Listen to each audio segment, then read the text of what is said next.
చిన్నారులు పసికందులపైన లైంగిక వేధింపులు మనం తరచూ చూస్తున్నాం. అసలు ఈ వ్యవస్థ ఎటుపోతుంది? వీటిపైన ఈ మధ్యకాలంలో బాగా లైంగిక వేధింపుల గురించి మనం తెలంగాణలో, ఎస్పెషల్లీ తెలంగాణ స్టేట్లో మనం చూస్తున్నాం. అసలు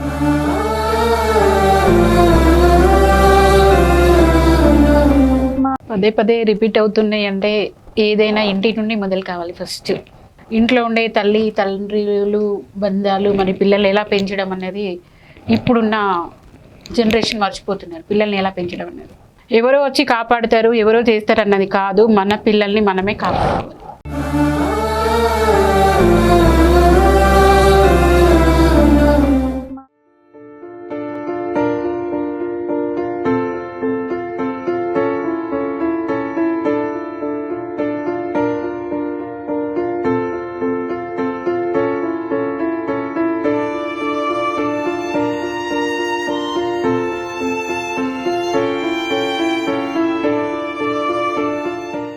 నమస్తే, వెల్కమ్ టు మరో కురుక్షేత్రం.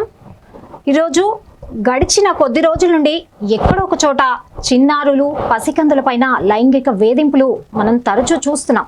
అసలు ఈ వ్యవస్థ ఎటుపోతుంది? దీనికి అసలు ప్రభుత్వాలు ఎలాంటి చర్యలు తీసుకోవాలి అని మనతో మాట్లాడడానికి ఈరోజు మనతో పాటు ఉన్నారు మన స్టూడియోలో జాతీయ వినియోగదారుల మానవ హక్కుల పరిరక్షణ సంఘం స్టేట్ ప్రెసిడెంట్ సైరా భాను గారు. వారితో మాట్లాడదాం. మేడం నమస్తే. ఎలా ఉన్నారు? Fine sir. మేడం, మరో కురుక్షేత్రం ఛానల్కి ధన్యవాదాలు. ప్రోగ్రామ్ చూసి ఎవరైనా సబ్స్క్రైబ్ చేసి లైక్ చేయండి. ఎందుకంటే ఆడపిల్లల కోసం ఈరోజు మాట్లాడుతున్నాం. ప్రతి ఒక్కరి కోసం మేము మాట్లాడతాం. కానీ ఈరోజు మాత్రం పసికందులపై జరుగుతున్న హత్యల కోసం మాట్లాడడం కోసం. ఖచ్చితంగా మేడం, మీరు ఈ పసికందులు చిన్నపిల్లలు వీటిపైన ఈ మధ్యకాలంలో బాగా లైంగిక వేధింపుల గురించి మనం తెలంగాణలో, ఎస్పెషల్లీ తెలంగాణ స్టేట్లో మనం చూస్తున్నాం. అసలు దీని గురించి మీరు ఏం చెప్తారు? అసలు ప్రభుత్వాలు ఎలాంటి చర్యలు తీసుకోవాలి? అసలు తీసుకుంటున్నారా? ఎందుకు పదే పదే పదే ఇవి రిపీట్ అవుతూ వస్తున్నాయి? అసలు పదే పదే రిపీట్ అవుతున్నాయి. అంటే ఏదైనా ఇంటి నుండి మొదలు కావాలి. ఫస్ట్ అరికట్టాలి అంటే ఇప్పుడు తల్లిదండ్రులు పిల్లల్ని స్కూల్లో చేర్పించడం, అంటే ప్లే స్కూల్స్ అని చెప్పేసి వాళ్ళు లక్షల్లో ఫీజు కట్టి పిల్లలకి అక్కడ ఏదో సెక్యూరిటీ ఉందని చెప్పేసి తల్లిదండ్రులు ఉద్యోగాలకు వెళ్ళేవాళ్ళు కానీ కొంచెం చేసేవాళ్ళు. ఎన్నో టెక్నాలజీ అని చెప్పేసి టెక్నాలజీ వెనుక పరుగులు తీస్తున్నారు. కానీ మరి ఇంట్లో ఉండే తల్లి తండ్రులు బంధాలు మరి పిల్లల్ని ఎలా పెంచడం అనేది ఇప్పుడున్న జనరేషన్ మర్చిపోతున్నారు. పిల్లల్ని ఎలా పెంచడం అనేది.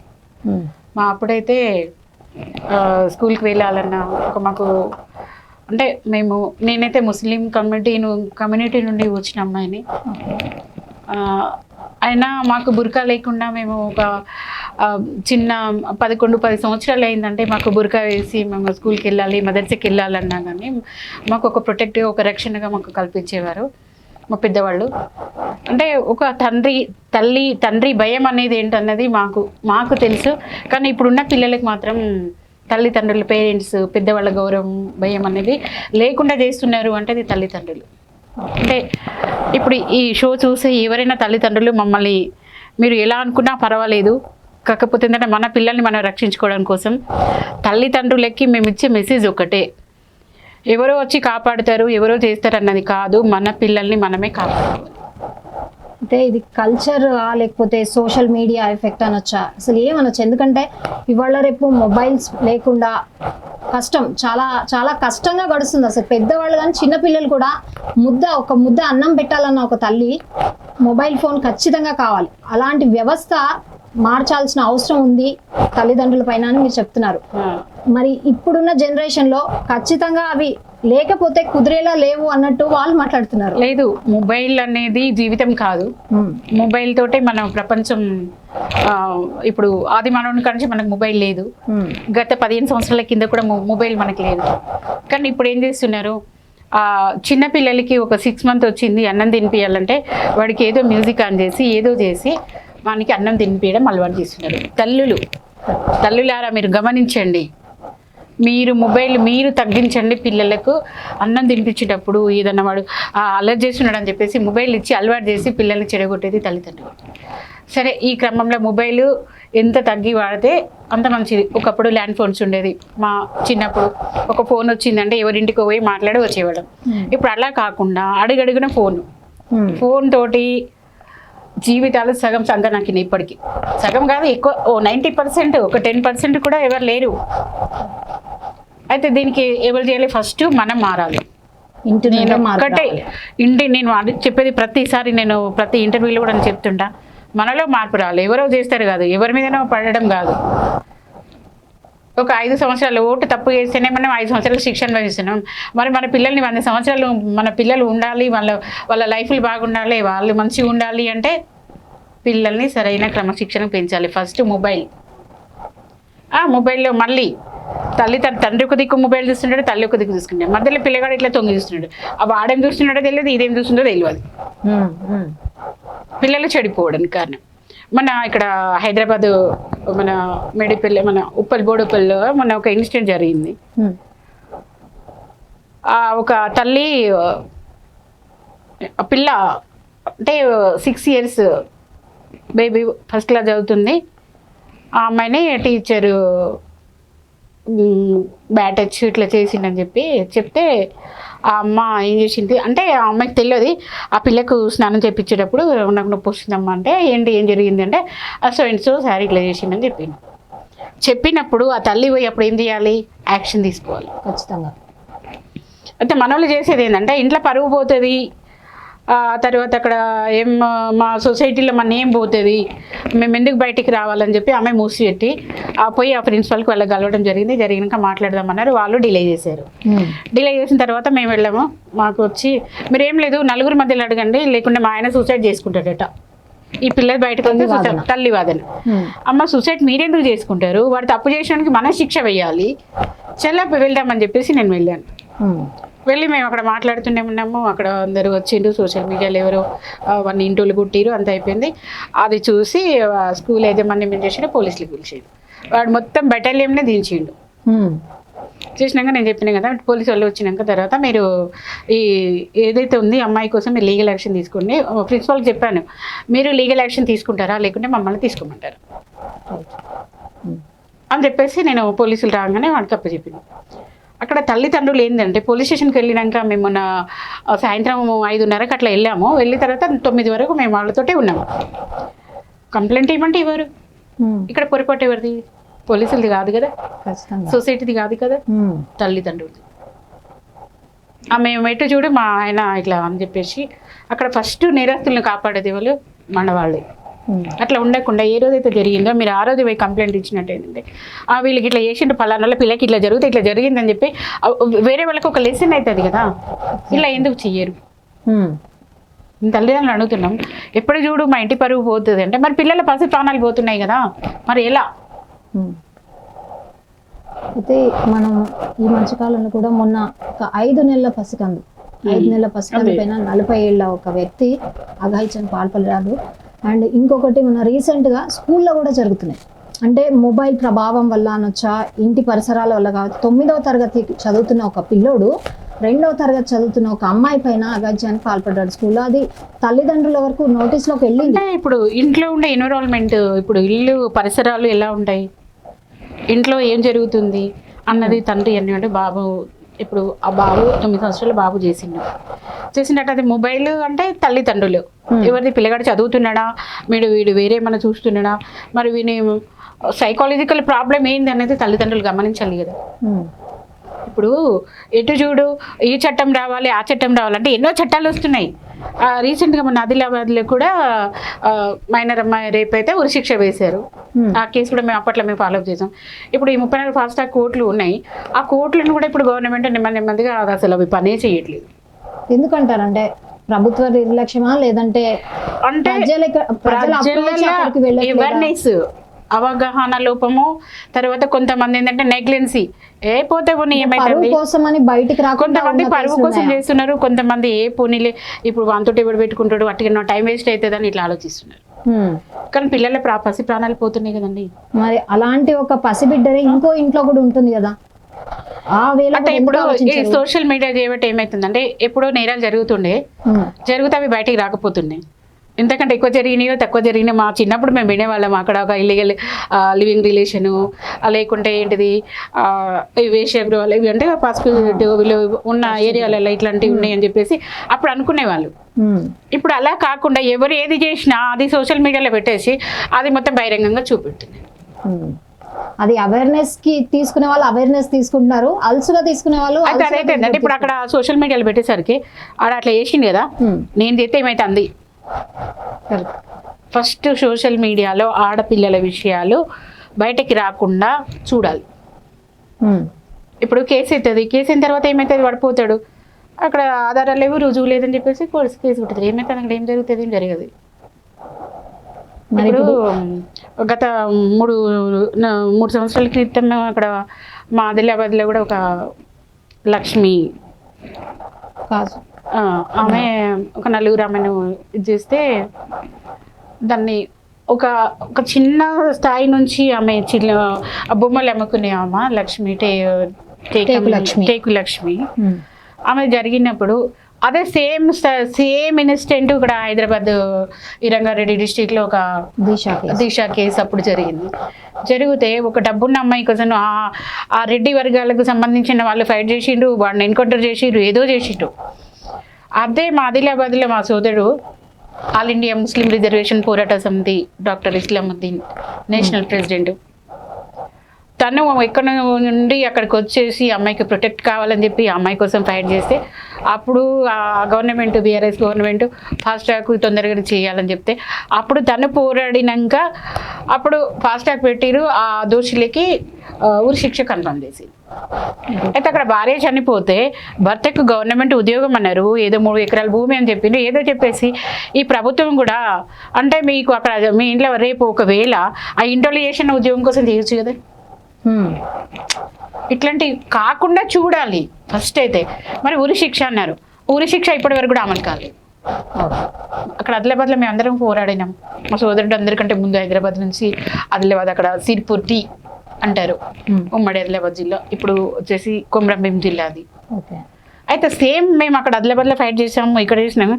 కాకపోతే ఏంటంటే ఇక్కడ ఏంటంటే ఒక ఏంటంటే డబ్బున్న వాళ్ళకి ఒక న్యాయము, లేని వాళ్ళకి ఒక న్యాయము. అక్కడ బుడిగ జంగల్ ఆమె అమ్ముకున్నట్టు ఆమె వాళ్ళకి ఉరి శిక్ష అయితే వాళ్ళ హైకోర్టు సుప్రీంకోర్టు తిరుగుతున్నారు. అదే వాళ్ళని కూడా ఎందుకు ఎన్కౌంటర్ చేయలేదు అని నేను ప్రభుత్వాన్ని అడుగుతున్నాను. ఇప్పుడు ఒక కింది స్థాయి వాళ్ళకు ఒక న్యాయము, పై స్థాయి వాళ్ళకి ఒక న్యాయం కాకుండా అందరికీ సమాన న్యాయం కావాలి. ఖచ్చితంగా అలా అయితేనే. ఇప్పుడు ఒక 80 ఏళ్ల ముస్లింని కూడా రేపు చేస్తున్నారు, 19 years అమ్మాయిని చేస్తున్నారు, 5 నెలల పాపను కూడా రేపు చేస్తున్నారు.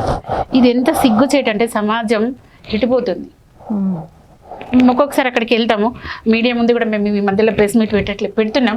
కానీ బట్ ఏంటంటే ఇట్లా వచ్చి మీరు చెప్పడం అంటే మా నోటి నుంచి మేము చెప్పాలంటే అక్కడ మా తండ్రి లాంటి వాళ్ళు ఉంటారు, మా సోదరులు ఉంటారు, మా పిల్లలు ఉంటారు, వీళ్ళందరి ముందట మేము ఎలా మాట్లాడతాం. ఒక పిల్లకి ఇట్లా జరిగింది అది ఎంత. కానీ ఇప్పటికైనా తల్లిదండ్రులు పిల్లల్ని కాపాడుకోవాలంటే ఫస్ట్ మనం వ్యవస్థ మారాలి, సెల్ ఫోన్ చూడడం తగ్గించాలి, పిల్లల ముందట తల్లిదండ్రులు కొట్లాడకూడదు. ఇప్పుడు మనం మీరు అన్నట్టు ఇంట్లో ఎలాంటి టైప్ ఆఫ్ ట్రైనింగ్ ఇవ్వాలి, ఆడపిల్ల అయినా మగపిల్లాడికైనా సమానంగా. ఇప్పుడు ఒక అమ్మాయిని బ్యాడ్ టచ్ గుడ్ టచ్ అని అమ్మాయిలకు నేర్పిద్దామని ఇవాళ రేపు సోషల్ మీడియాలో చాలా వీడియోస్ కూడా వస్తున్నాయి. అలాగే ఒక అబ్బాయికి మనం ఏం నేర్పించవచ్చు? అబ్బాయికి ఏం నేర్పించవచ్చు అంటే ఇప్పుడు తల్లిని ఎట్లా ప్రేమగా చూస్తారు, బయట వాళ్ళని కూడా అలా చూడాలన్నది. అది ఏంటిదంటే పిల్లలకు డిసిప్లిన్ అనేది ఇంట్లోకి వెళ్ళి రావాలి. ఇప్పుడు ఏంది టెక్నాలజీ యుగం. ఇప్పుడు ఏమైతుందో అందరూ కంప్యూటర్ కత్తికవై పొద్దాక కూర్చొని కంప్యూటర్ చేసుకుంటారు, నా పని నేను చేసుకుంటే ఎవరి పని. కానీ మొత్తం అదే ప్రపంచం కాదు కదా, ఇంట్లో మన పిల్లలు ఉంటారు. ఇప్పుడైతే ఇంకా తల్లిదండ్రులనైతే ఓల్డేజ్ హోమ్ బాగా గమనించాల్సింది ఏంటంటే ఆ లక్షల జీతం వస్తుంది, ఆ తల్లికి ఏదైనా అయింది అంటే వాళ్ళు ఓల్డేజ్ హోమ్లో పెట్టేసి చేస్తున్నారు. మరి రేపు మాకు కూడా అదే పరిస్థితి వస్తుందని ఆలోచించట్లేదు. అయితే ఇప్పుడు ఇది ఒకటి మహారాష్ట్రలో లేదు, యూపీలో ఢిల్లీలో ఎక్కడ ఇప్పుడు ఇక్కడున్న భారతదేశంలో మన తెలంగాణలో జరిగినన్ని అత్యాచారాలు ఎక్కడ జరగట్లేదు.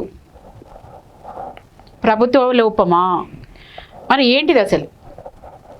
ఇప్పుడు మహారాష్ట్రలో ఉంది, మొన్న మేము నేను ఏదో ఒక కేసు కొరకు నేను అక్కడికి వెళ్ళాను. వెళ్తే అక్కడ నాకు సేమ్ వాడు ఒక్కడే. అయితే ఈ అమ్మాయి కోసం వాడిని తీసుకొద్దామని చెప్పి పోలీసులతో సహా నేను వెళ్ళాను మొన్న రీసెంట్ 1 వీక్ కాలేదు ఇంకా. వెళ్ళేసరికి వాడు ఈ తెలంగాణలో ఉన్న అమ్మాయి ఒక 14 years అమ్మాయిని తీసుకెళ్ళి అక్కడ తీసుకెళ్తే పట్టుకొచ్చి కేసు చేయలేదు. మీరు ఎందుకు కేసు చేయలేదని చెప్పి ఆ రాత్రి 11:30కు ఫోక్సో కేసు చేయించాను. అటు దొరుకుతలేడు అంటే ఎందుకు దొరకడం ఉన్నారు మరి మేము అని చెప్పేసి అక్కడ మహారాష్ట్రలో కూడా. అయితే మహారాష్ట్రలో అంటే ఇక్కడ ఈ తెలంగాణ నుంచి పోయిన వాళ్ళే అక్కడ ఎఫ్ఐఆర్స్ ఎక్కడ జరిగితే కేసు అక్కడే చేస్తారు కదా, అక్కడ ఎఫ్ఐఆర్ చెప్పించి నేను మళ్ళీ రావడం జరిగింది. అయితే ఇప్పుడు ఎక్కడ తెలంగాణలోనే ప్రతిరోజు మనకు తెలిసి 9 మందిలో 10 మందిలో ఒక్క కేసు మాత్రమే బయటకు వస్తుంది. ప్రతిరోజు జరుగుతున్నాయి నేరాలు ఎఫ్ఐఆర్ జరుగుతుంది. ఇక్కడ ఒక ఐసీపీలు వీళ్ళు కేసులు చేస్తున్నారు. స్కూల్స్ కానీ కాలేజ్ కానీ బయట రోడ్డు మీద కానీ ఎక్కడైనా జరుగుతుంది. కానీ జరిగినప్పుడు మన జాగ్రత్తలు మనకు ఉండాలి. పిల్లల్ని ఎవరైనా ఎక్కడ చేస్తున్నాడు ఏడ ముట్టుకున్నారు అన్నది పిల్లలు స్కూల్కి పోయి రాగానే తల్లిలు గమనించాలి, తల్లిదండ్రులు. ఇప్పుడు ఇంట్లో 5 నెలల పాపకు అట్లా జరిగింది. ఇంట్లో ఉన్న వాళ్ళందరూ ఏం చేస్తున్నారు? పాప ఏడుస్తుంది కదా, అప్పుడు ఏం చేశారు? 5 నెలల పాపను 40 ఏళ్ళు చేసిందంటే ఆ 40 ఏళ్ళోడు వాడు మెంటల్గా ఎలా ఉన్నాడు? వాడు కూడా ఒక తండ్రి అయి ఉంటాడు, వాడికి కూడా ఒక సొసైటీ ఉంటుంది. ఈ 5 నెలల పాపను చేసినట్టు వాళ్ళ ఇంట్లో వాడు ఎవరిని వదిలిపెట్టలేదా? మరి అలాంటి పట్టి ఎందుకు ఎన్కౌంటర్ చేయట్లేదు? అడవులలోకి పోయి టెర్రరిస్టులను పట్టుకొని వాళ్ళని పట్టుకొని ఎన్కౌంటర్ చేస్తున్నారు. ఇప్పుడు దేశ రక్షణ కోసం మనం ఆర్మీ వాళ్ళని పెట్టుకున్నాం, మరి ఊర్లో ఉన్న వాళ్ళకి రక్షణ లేదు కదా, ఎలా? నేను ప్రభుత్వాన్ని ఒకటే అడుగుతున్నా, ముఖ్యమంత్రి వారిని కానీ ఎవరైనా ప్రధానమంత్రి గారిని కానీ ఎవరినైనా ఇంకా చట్టాలు అనేది ఫాస్ట్గా రావాలి. వాడిని రెడ్ హ్యాండ్గా ఎప్పుడైతే దొరుకుతాడో వాడిని అప్పుడే చంపేయాలి. అదే సౌదీ అరేబియాలో కానీ ఇతర దేశాలు ఎక్కడ కానీ పనిష్మెంట్ అనేది అప్పుడే ఉంటుంది, ఇమ్మీడియట్లీ ఉంటుంది. ఇక్కడ కూడా కొన్ని గంటలు అలా జరగాలి. మేము కోరుకునేది ఒక్కటే. ఇప్పుడు ఏంటంటే 5 నెలల పాపకు అట్లా జరిగింది అంటే చెప్పడానికి కాదు, మాకు ఏడుపు వచ్చేసి మేము ఏడ్ చేసినాం. అసలు ఇవి ఇట్లాంటివి పెట్టి మాట్లాడడం కూడా మంచిగా లేదు. అక్కడ ఏంటంటే మహారాష్ట్ర హైకోర్టు ఒక తీర్పు ఇచ్చింది, నేరాలు జరగకుండా ఉండాలి అంటేనట వేశ్య గృహాలు ఉండాలట. అంటే వాళ్ళు అక్కడ ప్రోత్సహిస్తున్నారా లేకుంటే నేరాలు అరికడుతున్నారా అదొక క్వశ్చన్. ఆంధ్రప్రదేశ్లో కూడా అంతే, వేశ్య గృహాలు. అది కోర్టు పర్మిషన్. మరి ఇక్కడ తెలంగాణలో పర్మిషన్ లేకున్నా కానీ అందరు ఇల్లీగల్ నడిపిస్తున్నారు కదా, మరి ఇదే వాళ్ళు అరికట్టాలి. అసలు అందరికీ సమాజానికి ఇదేనా మనం నేర్పించేది? ఇప్పుడు వేశ్య గృహాల వల్ల మనం ఇలాంటివి అరికట్టొచ్చు అని వాళ్ళ ఒక అభిప్రాయం. అక్కడ వాళ్ళ అభిప్రాయం అంటే మా అభిప్రాయాలు మేము చెప్పట్లేదు. అదైతే ఇంకా అది ఎట్లా ఉంటుందో మాకు చిన్నప్పుడు అనుకునే వాళ్ళు వినేవాళ్ళము. అయితే నేను మొన్న ఏదో పేపర్లో ఇక్కడ చదివాను నేను, అదే వాళ్ళట అక్కడ నేరాలు అరికట్టడం కోసం అని చెప్పేసి హైకోర్టు ఏదో జడ్జిమెంట్ అండి పర్మిషన్. మరి ఇక్కడ ఇల్లీగల్గా నడుస్తుంది కదా, మరి కోర్టు ఏం చేస్తుంది? ఇక్కడ హైకోర్టు కూడా ఒక డిసిషన్ తీసుకోవాలి కదా. ఇలాంటి ఇప్పుడు ఎయిడ్స్ వచ్చిందంటే దానికి మందు లేదు కాబట్టి నివారణ కనిపెట్టిండు, అవునా? మరి ఇప్పుడు చిన్నపిల్లల మీద ఏదైతే ఉంది, ఈ 5 నెలల పాప కాడ నుంచి 100 సంవత్సరాల ముస్లిం వరకు కూడా రేపులు చేస్తున్నారు. మరి దీనికి నివారణ గవర్నమెంట్ ఏం చేస్తుంది? మనం ఒక క్వశ్చన్, ఇప్పుడు తెలంగాణ రాష్ట్రంలో ఎక్కువ జరుగుతుంది, అది చిన్నారుల పైన, పసికందుల పైన, అది నివారణ కావాలి. ఇప్పుడు ఒకవేళ మీరు చెప్పినట్టు మహారాష్ట్రలో చెప్పినట్టు ఇలాంటి వేశ్య గృహాల పర్మిషన్స్ కావచ్చు, అది కాకుండా యాజ్ ఎ గవర్నమెంట్గా ఇప్పుడు మనం ఎవ్రీ స్కూల్కి ఒక అవేర్నెస్ ప్రోగ్రామ్ అనేది గవర్నమెంట్ ఎందుకు పెట్టకూడదు అంటారు? పెడుతున్నారు. షీ టీం వాళ్ళు తెలంగాణ పోలీస్ నుంచి అయితే షీ టీం నుంచి కూడా అవేర్నెస్ పెడుతున్నారు. అది ఎక్కడ ఒక చోట డిస్ట్రిక్ట్లో ఒక నెలలో ఒక చోట్ల వీళ్ళు షీ టీం వాళ్ళు కూడా అవేర్నెస్ పెడుతున్నారు. అయితే ఒక పోలీసు వాళ్ళే పెట్టకుండా కొన్ని సంఘాలకు ఇవ్వాలి.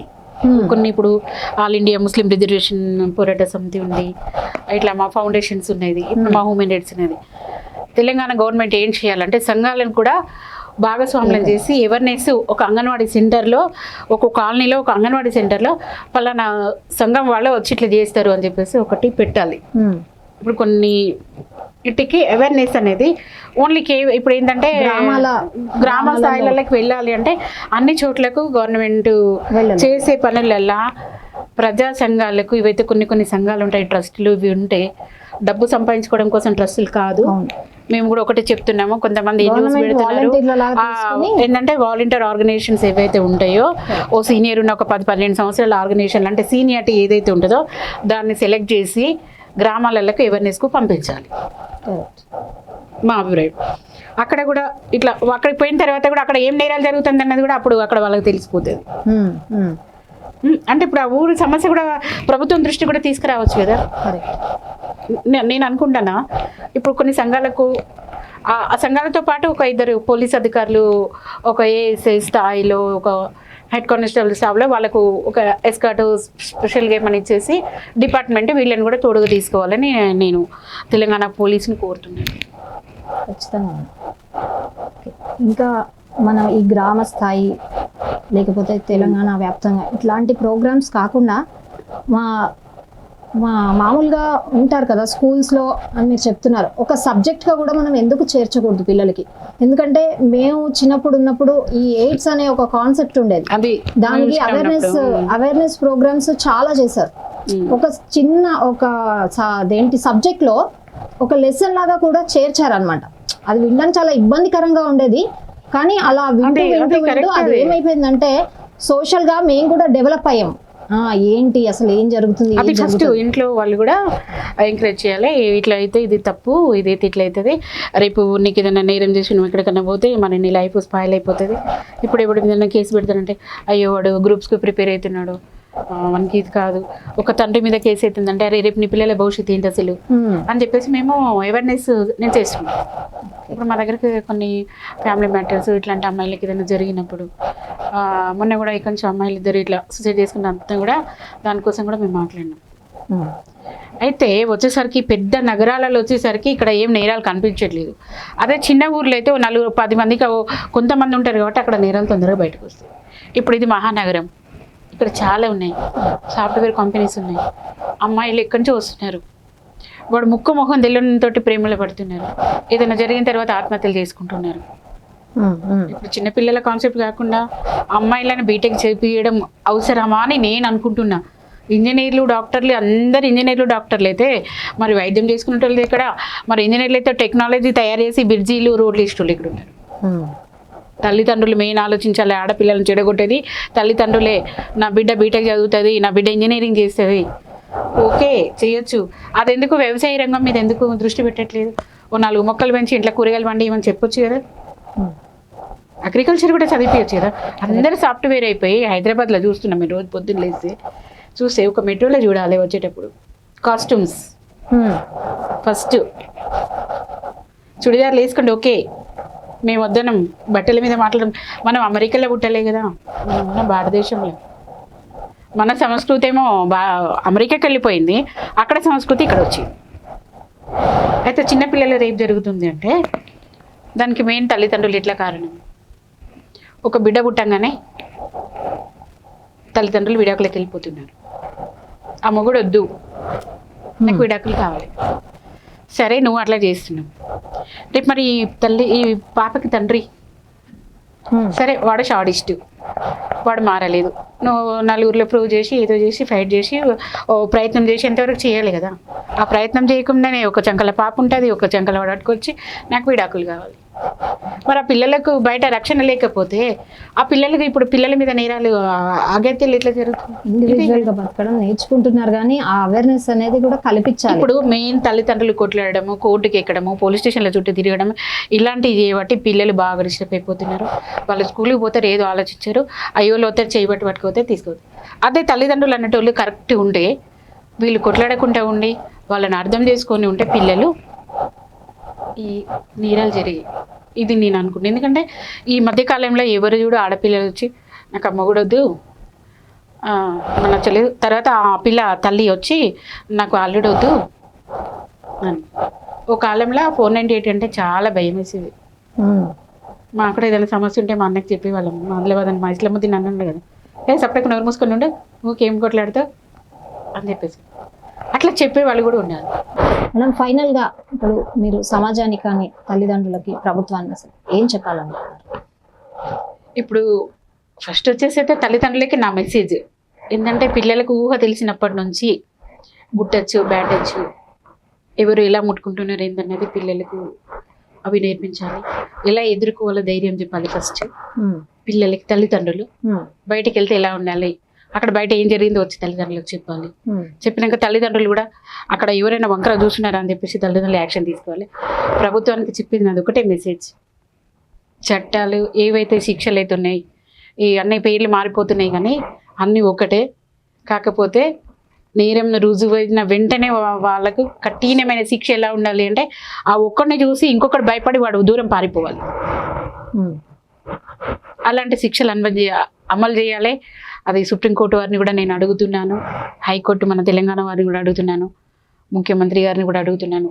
తెలంగాణలో ఈ మధ్య కాలంలో చాలా జరిగినాయి, దానికి ముఖ్యమంత్రి గారు కూడా స్పందించడం జరిగింది, ఆయనకు ధన్యవాదాలు. కానీ ఇంకా కొంచెం పెంచాలి అని మేము ముఖ్యమంత్రి గారిని కోరుతున్నాం శిక్షలను. Okay, thank you.